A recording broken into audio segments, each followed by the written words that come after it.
Jesus puts the 12 disciples in a boat and he sends them out into the sea by themselves. And as they went out, this big storm began to develop. Jesus sent them into the storm. And as the storm develops and the wind and wave gets larger, all of a sudden it starts crashing into the boat. They think they're going to die. And here comes Jesus walking on water. And when the disciples see him, Peter looks out and he's like, Jesus, is that really you? Jesus is like, yeah, man, it's me, Pete. What's up?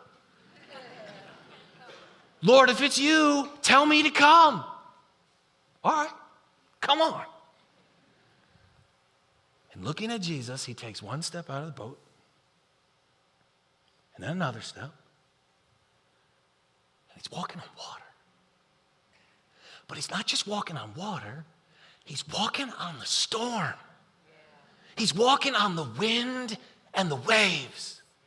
And as his eyes are fixated on Jesus, he's walking on the storm closer and closer to Jesus. But then look what it says. It says, but when he took his eyes off of Jesus and looked at the wind and the waves, he was afraid and beginning to sink, cried out, Lord, save me.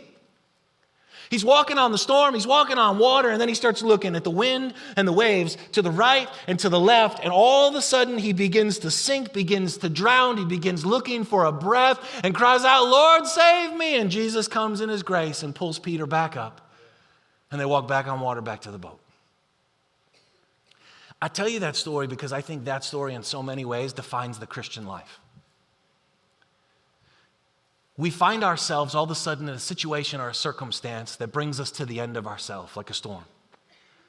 And it's often Jesus who actually sends us into that storm because he's trying to bring us to the end of ourselves so we become desperate enough to cry out to him.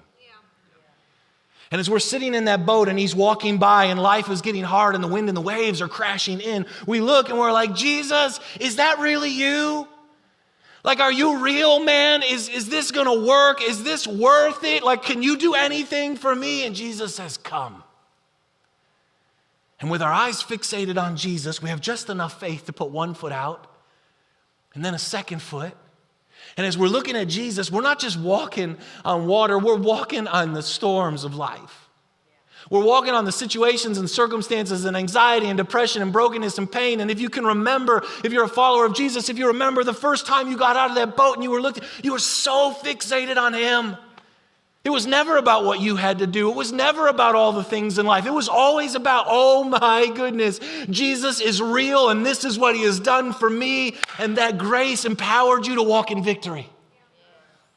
But somewhere along the way on the journey, we see the wind and the waves, the circumstance and the situation, the work and the pressure, the anxiety and the fear, the relational drama and the worries and cares of this life and the desires of the flesh. And all of a sudden our eyes come off of Jesus and we begin to sink.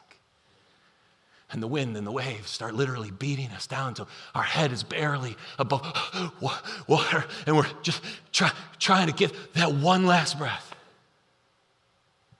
In fact, I would bet that many of you walked in here today, we're only 3 weeks into the year, and you literally feel like you can barely breathe. Because we started looking at the wrong things. And then we get desperate again, and we cry out, Lord, save me. And he says, you got it. And he pulls us up by grace.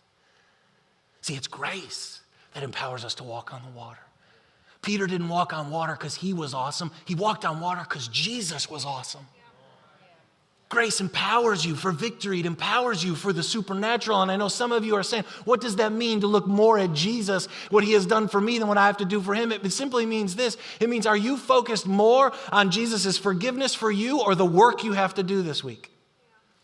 Are you focused more on God's love for you or going to school and all the things that you have to do this week? Are you focused on his peace and his mercy and his goodness and his kindness? Or are you looking at the anxiety and the depression and the worries and the cares and the circumstances and the situation? Because whatever determines your affection, wherever you're looking, determines the altitude of your life. You're either walking on water with him or you're drowned in without him.